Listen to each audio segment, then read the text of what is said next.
Ya silakan. Bismillahirrahmanirrahim. Assalamualaikum warahmatullahi wabarakatuh. Waalaikumsalam warahmatullahi wabarakatuh. Sebelumnya perkenalkan, kami tim dari Prodi Manajemen Pendidikan Tarbiyah FIPK UIN Jakarta. Kali ini kita akan memaparkan tentang hasil penelitian kami yang berjudul Role Model Implementasi Kurikulum MBKM. Mereka belajar Merdeka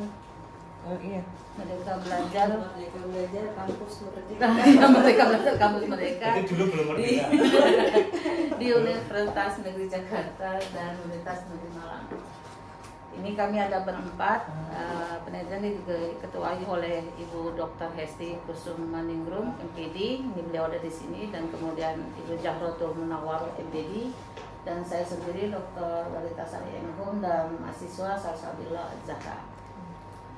Nah, ini sebenarnya penelitian ini dilatar belakangi oleh kegelisahan kami dan juga keinginan tahu kami berkenaan tentang MBKM itu seperti apa sih, dan insya Allah nanti mudah-mudahan dengan hasil penelitian ini akan memberikan suatu dampak model gitu, khususnya bagi prodi kami manajemen pendidikan.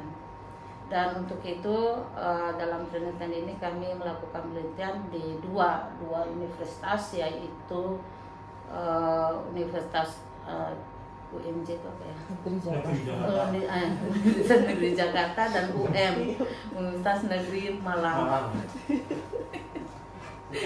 Ya. Nah, ini metode yang kami lakukan menggunakan kualitatif ya, dengan melakukan studi kasus komparatif UNJ dan UM. Nah, kemudian teknik pengumpulan datanya melakukan wawancara mendalam kepada dosen, mahasiswa, dan pengelola prodi. Jadi dosen-dosen yang terlibat ya di dalam MBKM, dan kemudian mahasiswa yang turut serta mengikuti MBKM, dan pengelola dalam hal ini adalah pengelola dari MBKM. Dan kemudian melakukan observasi langsung, kami melakukan kedua UNJ, kedua perguruan tinggi, kami ke UNJ, dan kemudian juga kemarin itu baru aja pulang ya 2 minggu lalu dari UM Malang. Dan kemudian juga kami melakukan analisis dokumen kurikulum dan laporan evaluasi. Nah, ini terlihat enggak ya? Next. Nah, ini ada sedikit gambar ya yang menunjukkan bahwa kami melakukan penelitian, melakukan wawancara. Nah, yang di atas itu adalah pengelola MBKM di Universitas Malang.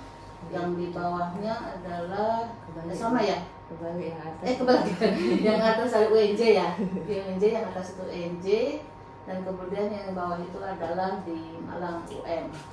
Nah, hasil penelitian menunjukkan bahwa kesiapan implementasi di UNJ dan UM itu, kalau di UNJ itu dia lebih fokus, ini dari sisi MBKM ya, mereka lebih fokus pada pelatihan dan sosialisasi bagi dosen. Jadi artinya sebelum melakukan MBKM itu mereka melakukan pelatihan terlebih dahulu dan melakukan sosialisasi pada dosen, karena mungkin ada beberapa dosen yang belum paham tentang MBKM, oleh karena itu mereka melakukan sosialisasi. Dan kalau di UAM itu mengoptimalkan kerjasama dengan mitra eksternal, artinya sebenarnya sebelum adanya MBKM itu mereka sebetulnya sudah menerapkan, artinya tetapi namanya bukan MBKM, tetapi dalam pelaksanaannya itu mirip dengan MBKM. Jadi kalau yang UM itu dia sudah tidak terlalu asing ya terhadap MBKM. Nah, kalau UNJ itu maka karena baru mungkin dia harus melakukan sosialisasi.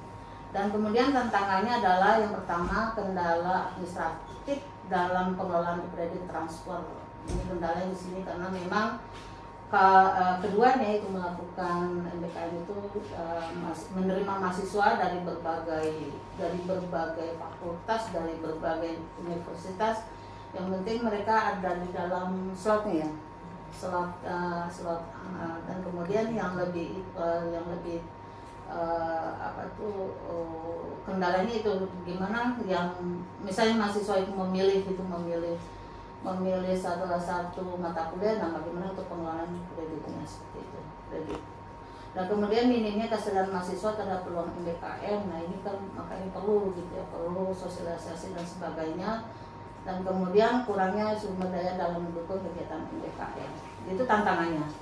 Dan kemudian next. Nah ini kemudian ya strategi seperti apa? Kalau misalnya UNJ itu lebih pada pengembangan platform digital untuk pengelolaan data MBKM. Jadi mereka tuh terus melakukan pengembangan terhadap platform digitalnya, karena memang kalau misalnya tidak melakukan secara digital dalam transfer data dan seterusnya itu akan sangat menyulitkan gitu. Dan kemudian pembentukan tim khusus pendampingan mahasiswa dan kemudian mengembangkan MBKM dengan model U2U yang memiliki karakteristik yang sama. Artinya mereka hanya menerima U2U ini maksudnya mereka hanya menerima yang semodel dengan mereka. Jadi kalau misalnya ada mata kuliah yang sama dengan UNJ, oke, mereka terima seperti itu. Jadi U2U modelnya. Nah sementara kalau UN itu kolaborasi dengan mitra industri dengan magang dan proyek, dia lebih ke sana, dan kemudian melakukan evaluasi rutin terhadap pelaksanaan kurikulum dan kemudian menyediakan paket-paket MBKM untuk mempermudah konversi nilai. Nah ini menariknya kalau untuk UN ini.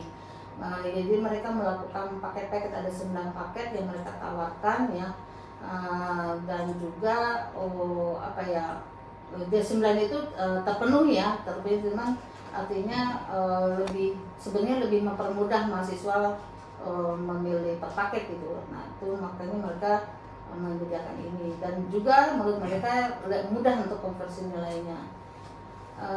Contohnya seperti apa dia? Seperti misalnya melakukan MBKM riset. Nah ada beberapa mata kuliah dijadikan itu untuk pengkonversian nilai seperti itu. Nanti kalau ada ini kita perlihatkan ya 9 paket itu. Dan kemudian yang selanjutnya mengembangkan aplikasi MBKM yang terhubung dengan SIAKAD dan PDDI LIPTI. Itu mereka lebih mengembangkan ke sana. Next. Nah kemudian dampak implementasinya yaitu dengan adanya berbagai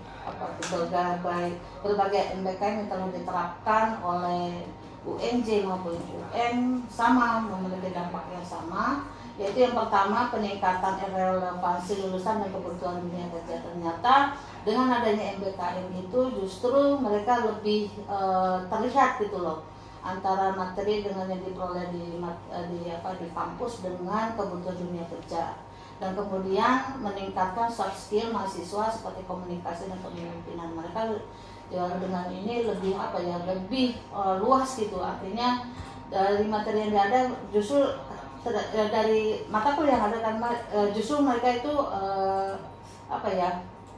lebih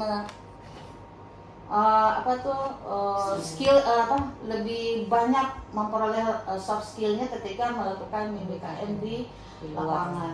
Kemudian yang ketiga adalah mendukung inovasi pembelajaran berbasis proyek dan pengalaman. Artinya mereka lebih berinovasi melakukan proyek-proyek dan juga lebih berpengalaman dibanding mereka di sini adalah mahasiswa yang tidak melakukan MBKM. Itu dampak implementasi terhadap MBKM yang dilakukan UNJ dan UN. Dan kemudian kesimpulannya yang dapat kami simpulkan dari hasil penelitian yang telah kami lakukan itu bahwa implementasi MBKM di UNJ dan UN itu menunjukkan perbedaan pendekatan namun hasilnya positif. Sebagaimana tadi telah kami paparkan bahwa yang di MBKM UNJ itu lebih kepada U2U, dan kemudian kalau UN itu kan lebih per paket. Tetapi walaupun perbedaan tersebut hasilnya insya Allah lebih positif bagi mahasiswa maupun dosennya dan lembaga. Dosen dan lembaga. Dan kemudian tantangan utama adalah kurangnya keselaratan administratif dan sumber daya. Artinya perlu penyeragaman dalam sisi administrasi, karena kan penerimaan MBKM ini dari berbagai universitas gitu dan juga berbagai prodi gitu. Dan kemudian strategi efektif melibatkan integrasi teknologi, kolaborasi dan pendampingan ekstensif. Nah kemudian untuk rekomendasi terhadap penelitian kami ini, kalau untuk perguruan tinggi yaitu perluasan kerjasama dengan mitra lokal dan internasional, dan kemudian penguatan kapasitas dosen dalam mendukung MBKM. Dan kemudian untuk pemerintah, penyediaan pendanaan khusus untuk kegiatan MBKM dan pengembangan pendanaan operasional yang lebih sederhana. Mungkin perlu kami sampaikan juga bahwa program MBKM ini, andaikan kita perguruan tinggi ini menerapkan, itu sangat bagus ya menurut kami ya. Cuman memang perlu pengkajian lebih lanjut ya. Ini kan mungkin bisa menjadikan suatu informasi awal atau pengetahuan awal bagi mungkin UIN gitu ya. Tetapi mungkin bisa ke depannya mungkin diterapkan, karena ini juga untuk membantu mahasiswa untuk mengintegrasikan antara keilmuan dengan kebutuhan pasar.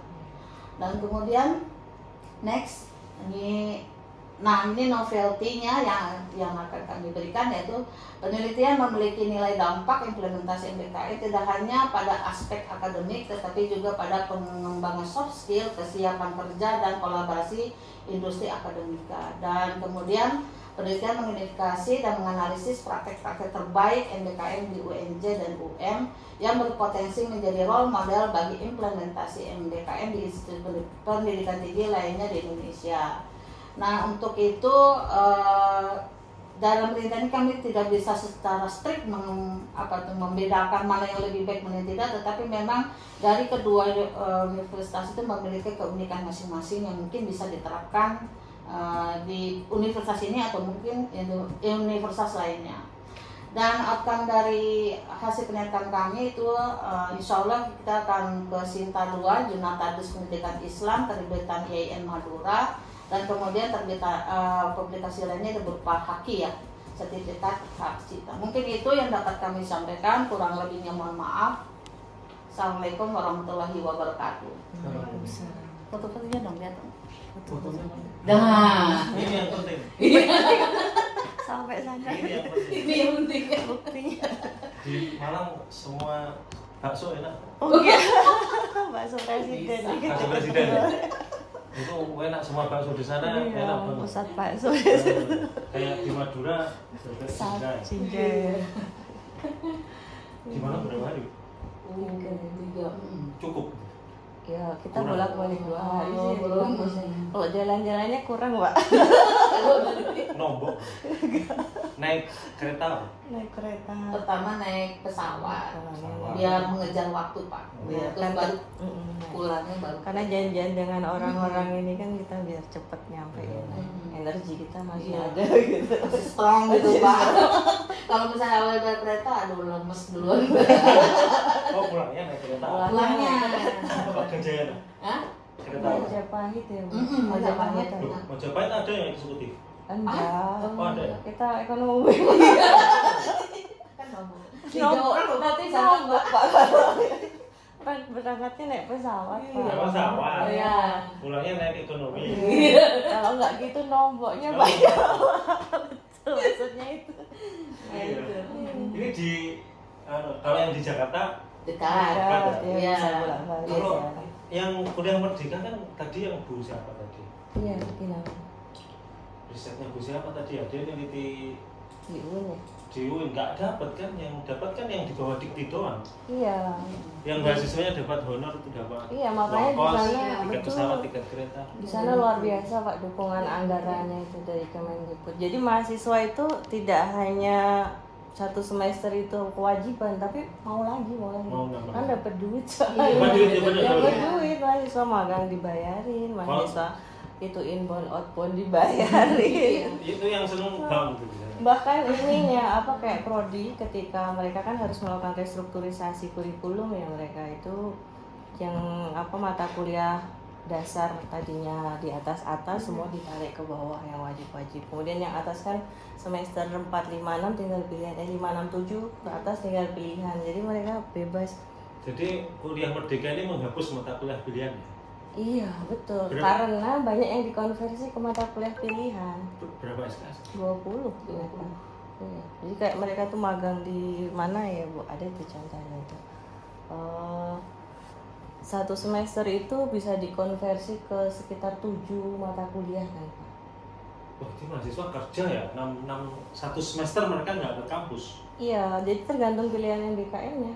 Ya, kalau misalkan magang di kita kan nggak dianggap MBKM ya. Kalau mereka magangnya pun magang yang kita kayak biasa ini itu dikonversi ke mata kuliah MBKM.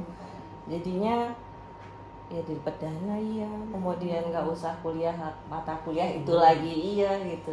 Yang dari Makassar kuliah di Jakarta gitu ya. Nah itu yang Naik itu pesawat ya? ya UNJ, UM ada. Gitu. Bener-bener dipindahin, kadang dosennya yang dipindahin. Bisa juga. Iya, dosennya bisa ngajar ke sana ke sini Pak. Yang UTU-nya si UNJ itu ya Prodi Manajemen Pendidikan kerjasama dengan Padang itu. Satu apa sih satu rombel ditukar dengan satu rombel gitu. Iya, satu kelas.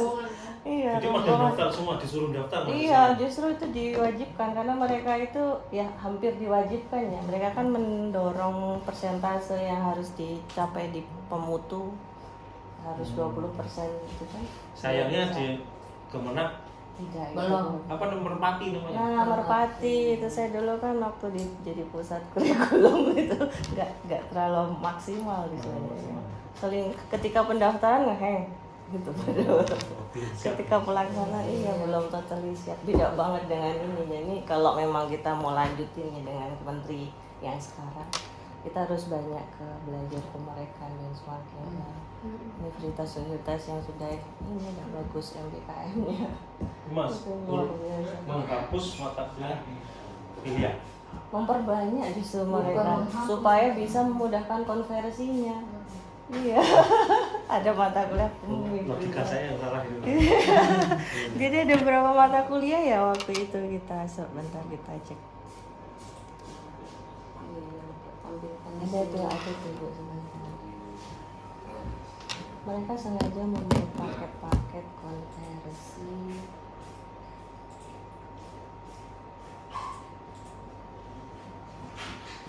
Ya ini Mas. Masih banyak ya? Masih banyak. Oke, siap Jadi Pak. ini sangat bermanfaat. Nah, ini mungkin bisa kita contohkan. Oh, Nah iya. ini 20 SKS 20 itu SKS. kalau asistensi mengajar mereka konversi langsung ke Jadi 8 ini mata tetap kuliah. ada kurikulumnya, tapi dikonversi. Dikonversi. Padahal ya hanya asistensi mengajar aja. Iya. Jadi dampaknya juga mereka lebih cepat lulus Pak. Iya. Karena langsung melakukan satu asistensi mengajar langsung ada 8 mata kuliah terpenuhi nilainya.